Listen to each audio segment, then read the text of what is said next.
Hello everyone, today I'm showing you how to make mint lemonade. So refreshing and so easy. So let's see what you need for this.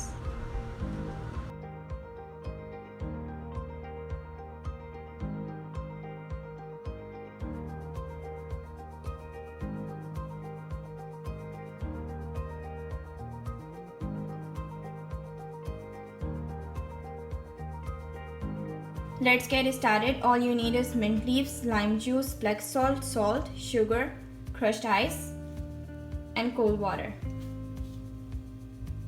Blend all these ingredients together. Ice,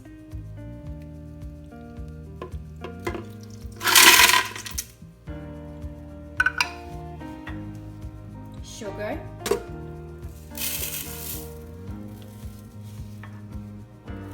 mint leaves,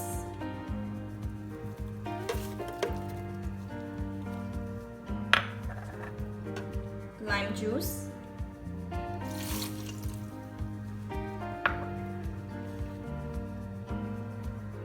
black salt,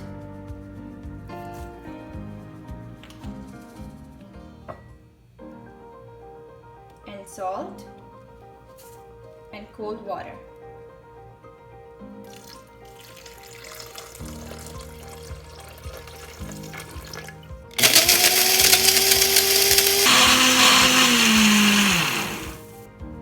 Pour the juice into the glass. Ice cubes. Serve with a straw and slices of lemons. Hope you guys like it. Share this recipe with your family and friends. Thanks for watching. Don't forget to subscribe and hit the bell icon to keep updated.